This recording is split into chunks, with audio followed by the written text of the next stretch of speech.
I do. Okay. Wow. Case dismissed. There you go. Into the mic, please. What are we doing here? I don't know. What are we talking about? What's What are we going doing? on, y'all? My name hey. is Joe. Hey, This SPX. guy Joe. and that guy, Not Joe. I'm Rusty. that is his identity of what he isn't. Yeah. I feel like we did this. Oh, yeah. Okay. We've done this. Okay. Probably, good. yeah. All right. We've done this. We've done What everything hasn't this been done Yeah. at this point? This is true.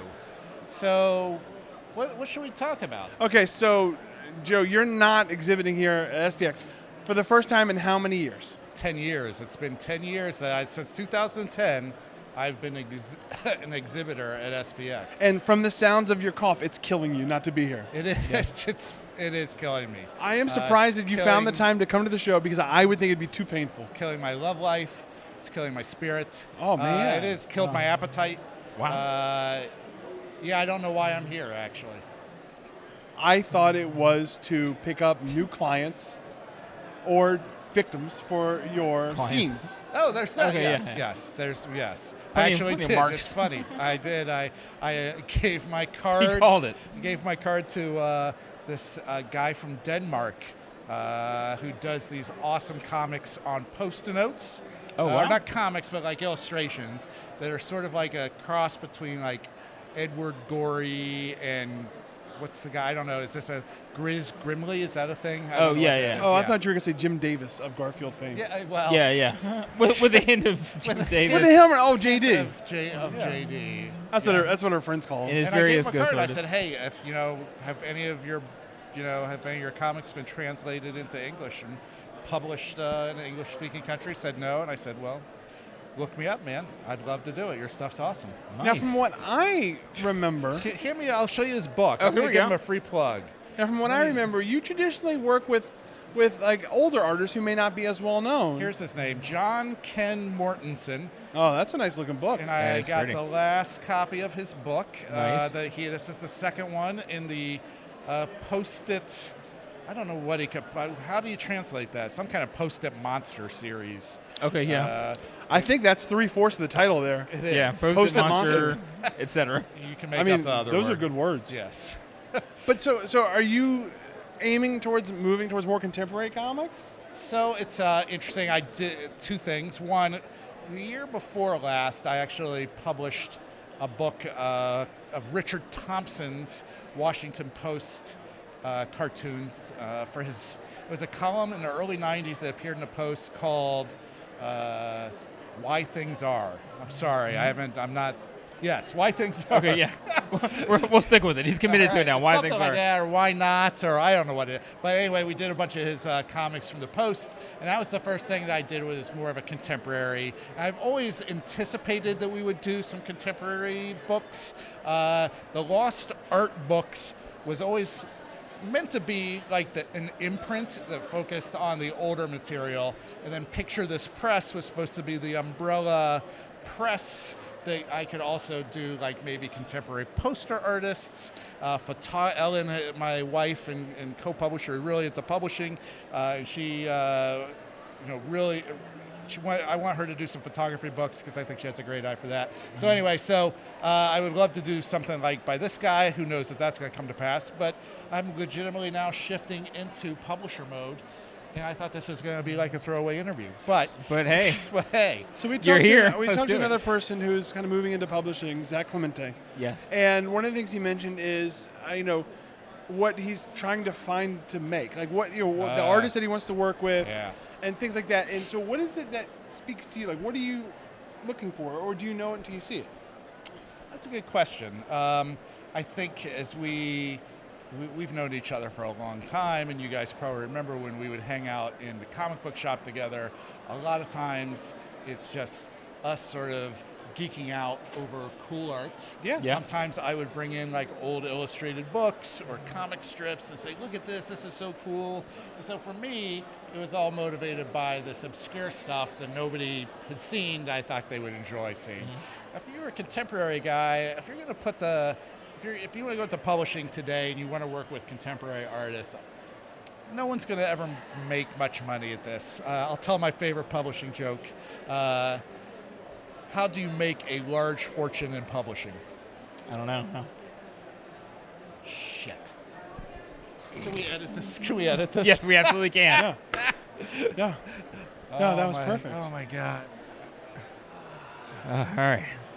So you're gonna How do you make? Reset. How do you make a small fortune in publishing? How? How? Start with a large fortune. See, here's the thing. I know you think you got really the good. joke wrong, but I think it turns into a different joke because it's not a joke at that point. It's like you're looking for help. Yeah. How do you make a large fortune in publishing? I don't know. Oh, shit. Shit. That's what I thought happened. I was Help like, me wow, out, that's a guys. good joke. That's meta as hell. That would have been awesome. Yeah, well, that's what's I happening. meant to do that. Yeah, we got it all now. That's I it. meant to do. So my point was that, the point I was going to get to is that you're never going to make much money as a publisher in this business. So if you're looking to work with some artists and put out some books, as you can anticipate, find people that you actually enjoy working with and find material that actually says something to you and speaks to you, because you're going to put a lot of work in for not a lot of reward, and it's passion publishing. So, I think part of it is relationships, part of it is finding some artists who you actually want to get to know or already know, and make something cool together. And part of it is just finding the art that speaks to you. And I think by default, that will give your press, your publishing company, its own identity. It's going to be the identity is going to be shaped by the things that make you excited. So that would be my advice to your fella. So, you said you kind of like want to find something obscure, whether it is like an ages-old artist that you hadn't heard of before, Right. or in this case, something that's not available in English maybe. Right. Yep. That's kind of like the idea behind the whole show, is that Yeah. these are all obscure in its own, on their own way. Absolutely. It's a chance for all of us, who attend the show, to discover. That's the great thing about attending a show. It's getting to discover all of this awesome art that you've never had a chance to be exposed to before. And you're here, and yet you're still wasting time not being at the show. Yeah, because I've really kind of decided in just probably the past few minutes that I don't think I like comics all that much anymore. Oh, they're the worst. Oh, yeah. Yeah. I mean, really. There's like terrible uses for trees. Yeah, I think that I'm going to move on to following wrestling. Oh, okay. Then I can help you with that. Well, Yeah. I will guide your way. Yeah, well, okay. Give me the first bit of advice. If Okay. If I want to get into wrestling, where do I start? The beginning, and it's the best place to start. Okay. No, but really, what you want to do is just go to YouTube. There's tons of wrestling shit on YouTube. yes. Like, do you want something that is physical and seemingly legitimate, like two strong, hulking men beating the hell out of each other? Or do you want something that's more athletic and showy, like, the most high-flying of basketball?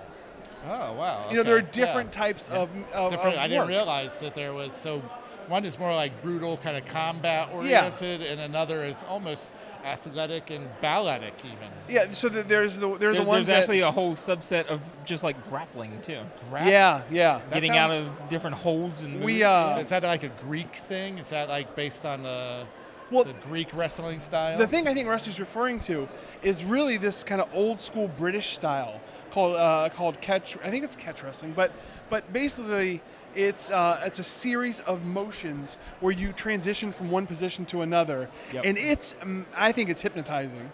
It's just wonderful, and we got to see a guy do it a couple months ago.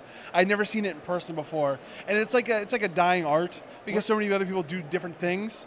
Where did you see this? What's his name, Rusty? Mike Quackenbush. Yeah, and he runs Mike Quackenbush, really? Mike Quackenbush. Is that just, like, Yeah, stage absolutely. name? That's his legit Is that His name. a legit wrestling name? That's a wrestling name, right? I mean, it is his That wrestling just name. means Wear he- like a tweed That just vest. means he was born for wrestling, is what it is. Yeah.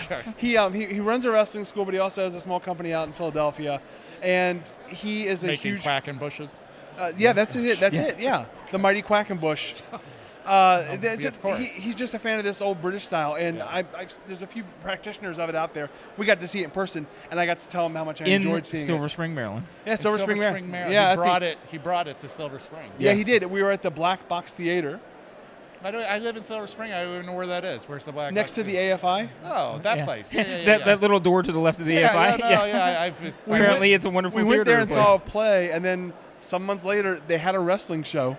It's the guys that run a theater company and love wrestling, so they put on wrestling shows. It was a good time. So I don't care about wrestling at all. But while we're on the subject, Of course. Do you guys watch the show Glow? I have watched the first season. Yeah. I have not found my way back to it. Not because I didn't like it, just because I haven't found Just my not way. around to it, yeah. Yeah, no, I've watched all 3 seasons, and it's quite. It actually it gets better in the second and third season. So you should circle back and check out season 2. Hi there. Can I get another copy of your comic? I gave it away to a fan. No. Okay, good. I'll see it there. Done. Back to the I got a interview comic, in and you progress. should Google this at home called Batwang. Batwang. And it's about naked Batman, baby Batman, and he fights crime with his little thing out. And Bane is not happy about it. Rusty, did you even see the comic? I did. I had to flip Okay. through it. It was wonderful. Anyway, Can sorry we about talk that. about wrestling So, yeah. again? Anyway, no. Can we Actually, get you know back what? on the wrestling No, we're topic done in with this wrestling. comic show, This is please? nonsense. How many years have you been a publisher at this point? It'll be 10 years at the next SPX. Are you going to do anything special to celebrate your 10th anniversary? Yeah, actually I am, and I haven't talked to anybody about it except maybe Ellen. I think a couple of things I'm going to do is find some way to celebrate it. I used to have these Lost Art Books open house parties every year in the beginning, so we're gonna have another one of those and try to get everybody back together. Those were very fun. It was a good time, and I got to meet a lot of cool people that way. So we'll do another one of those, but I think I'm also going to try to do 10 books in my 10th year. Oh, wow. I'm going to do almost a book a month. How of many some books have you sort. done altogether? Like 14. Yeah. Holy So shit. let's double the history. On. Yeah, so I'm going to try to just barrel ahead and make 10 years. 10 Book number books 9 for is just 10 going to be a years. folded piece of paper. Maybe, Yeah. I don't know. We'll see. It's a book, guys. It counts. You have done some cool, stapled saddle stitch type stuff. I'm giving myself show that out. exclusives. I wasn't besmirching this stapled art form. I'm giving myself that out. Like 1 or 2 of them might be in the tradition of Small Press Expo. It's folded, staple by hand kind of thing. At the table. But, Yeah. at the table. We've been there. Yes. But some of them will be legitimate, printed books with hardcovers and all that. So that's I think I'm going to do, and I don't know what books I'm going to do yet, but I've been promising to do books, some books for a long, long time. Like Mike Rohde, who was just here giving me grief because we have another Richard Thompson book that's been in the queue for a while, so we have to do that. Lots of stuff. I was just when you were mentioning earlier about doing books on contemporary artists, there's this really great guy out of Grand Rapids, Michigan, named Anthony Carpenter. And just today, before I came, he and I had an email exchange where I think we finalized the details to do a book of his poster art. For 10 years, he did posters for a Grand Rapids burlesque show, and he's got these really awesome posters he's done for those shows. And I reached out to him last night, said, "Hey, let's do a book of your posters," and we talked about it today. And I think it's on. So that will be one of the 10 books. Something like a poster collection, poster art especially for a series of events. It's kind of I don't know. It reminds me of sort of the way mini comics have been talked about, and the fact that they are very temporary. Yes. They are not designed to exist forever. Yep. And that's part of the problem of being looking at the historical perspective. Yeah, So exactly. a poster, it's good for 1 month, no matter how beautiful it Yep. is. It's good for Exactly. that one event, and then it's done. It's gone. Very ephemeral, which is pushes my buttons. It's all about saving that stuff from disappearing and falling into obscurity. So this guy's got he's awesome style. These posters look awesome, and I'm looking forward to working with him and the woman who organizes these burlesque shows in Grand Rapids. I think she'll be a part of it as well. I'm going to try to get them to both write up something about this collaboration that the two of them have had for a decade, and I think it'll be a really cool book. Nice. Yeah, I've wanted from the beginning, actually, since before even starting the press, to do some poster-oriented books because, as you said, I think we're kind of in this really fascinating renaissance with poster art. You have all these little local poster art scenes around the country of people doing posters for rock shows and burlesque shows and whatever. And maybe you're going to come across them online. But that's what I was thinking. Yeah. But sort of capture it all in a book, something permanent, really appeals to me. And what's neat about that is it's all tied thematically to the same event. Yeah, exactly. It's not just a collection of burlesque show posters. Yep. It's all for this very particular burlesque troupe, I guess. I don't know if that's what they're called, but and this woman, I think, for Audria, I think is her name, has been at the sort of organizing it for all those years, and she's on board, and Carpenter is on board. So I think it'll be a cool project when it all comes together. It's an interesting combination where, like you said, it's very ephemeral material, but also contemporary. Yes. As opposed to the older lost stuff that you had done before. Yeah, exactly. It kind of feels like it's a nice sort of cross section of those two for me. So I did not anticipate talking about any of this stuff. Yeah, today. I know. That's what we do. Yeah. So I have to say, I'm very impressed with the fact that you're willing to put forth the idea of doing 10 books. I hate talking about aspirations because then people know about them. And when I fail in public instead of in quiet, and I can just be shameful by myself. Thanks for underscoring that. No, I think it's a great. No, because so get ready for next year. You only did 6 in a year.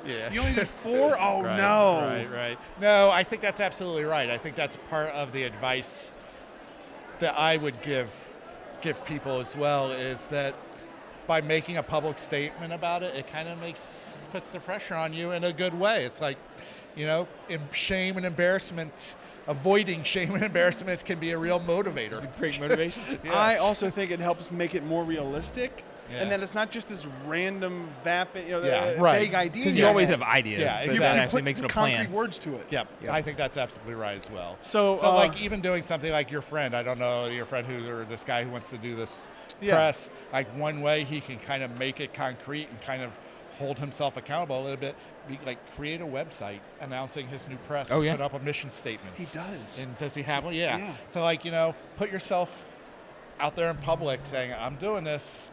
And, hopefully that's a little extra motivation to make it actually happen. Absolutely. Now, before we let you go and make you go enjoy the show a little bit. Yeah, sure. Lay it on me. We'd like you to answer a mystery question.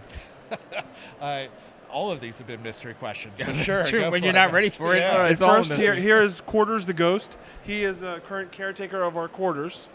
Nice. And here's the mystery machine of mystery questions. Excuse me, Mr. Zach, I just wanted you to know you've come up multiple times in this interview. He's another publisher. Hey, Zach, you should pull up a chair.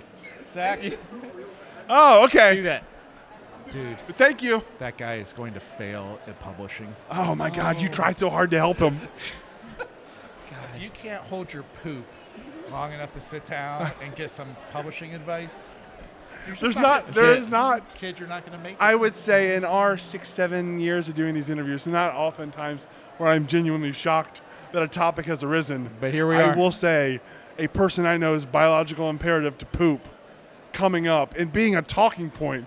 I did not see that. That is a mystery question for me. I didn't see it either. That was the grand mystery question of the weekend. I hope he gets to see it. Yeah. So before we let you go, let's pop that quarter in the machine and let's wind it up. Hold on, quarter. Okay. Find a good one. What the hell's in here? Okay, there's a quarter. There you go. I don't know, treasures. Phew, I don't know what was in there. Oh, wait. My collection. There you go. Okay, let's do this.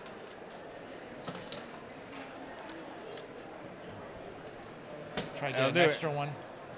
Don't you try and cheat our machine. We gave you the quarter. All right, let's open the mystery question. Now, if you have any struggles, we brought tools. No. Damn it. Hold on. Nobody wants the tools. Here's the only tool. Can you hold? Let's see. Let's go. The tool of friendship's the only one he needs. Yes, that's right. Wow, look at that. Nice. So easy. All right. Do I read it or do you guys read it? It is a question for you. You will read it. Kids, get some of these. All right. 2, 4, 6, 8. Who do you appreciate? Oh, wow. That seems like that's just begging for a compliment. So I'll just say I appreciate Joe and Rusty for coming to SPX every year, setting up this booth, recording these conversations for posterity, putting them up on Facebook or on YouTube or wherever you put them. I don't know. I haven't over the watched place. any of them. I don't know. I don't It's know. all trash. I don't follow it either. Yeah. I just show up. But, that's a lot of work. I know it's a lot of work. Any of these kinds of little projects like this, you think it's, it's easy. I'll just set up a camera, hook up some mics to the malt box. I'll bring my mystery questions and ghost quarters statue. Ghost quarter It's statue. so easy. You know what? It takes hours and hours and hours to put this stuff together, get it posted, edited in a way that doesn't embarrass me. Or particularly embarrasses you, Right. whatever the narrative ends up being for the particular Whatever interview. pen I wake up with that morning, it'll be the story I write. So sincerely, this all sounds a little facetious, but in all sincerity, you guys have been friends for a long, long time.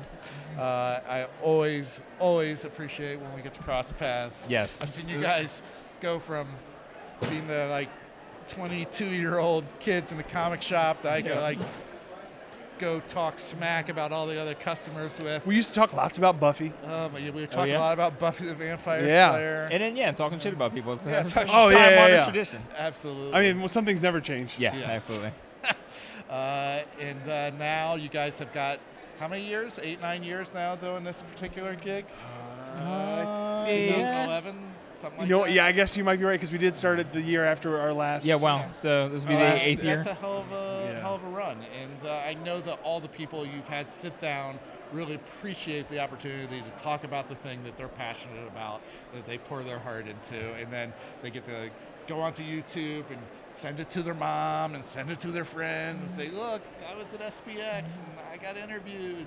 That's a huge thing, man. I showed it to my dad, gave him a DVD of it, and he's probably watched it like a half a dozen times. That's so cool. Is that I remember you telling me about burning the Yes. DVD, and I thought that was Yeah. just the most amazing thing. Yeah, so you guys are doing a beautiful thing. You're putting some beautiful stuff out in the world by doing this. So I appreciate you guys. Well, I appreciate you sitting with us, and I'm not going to ask you to tell me where the people can find your books because I don't think you want to know. You don't want to talk about it, but I'll just add it on at the end of the video because that's what I do. We're professionals. But It'll check be out there. my wrestling site that I'm going to launch. Oh, yeah. It's called powerknucklehold.com. Knucklehold.com. Yeah. Sounds legit. Why You've not? been there then. I saw you did a Yeah. sneak preview. It's my only bookmark. Yeah. That's it. He's got a browser The rest of devoted the just to internet is that. optional. That's the only mandatory site. So if you like wrestling, I'll recommend a movie that came out in must have been the late 70s, early 80s. I don't know. Tell me if you've seen it. It's called All the Marbles. Have you seen it? I've heard of it. I haven't seen it. It's an I awesome haven't movie. seen it. I saw it when I was a kid, on HBO, and then about 5 years ago, I was like, I really like that movie. I should go see it. I should see it again. I bought the DVD. Just as good. Peter Falk, Peter Falk, Yeah. like Columbo.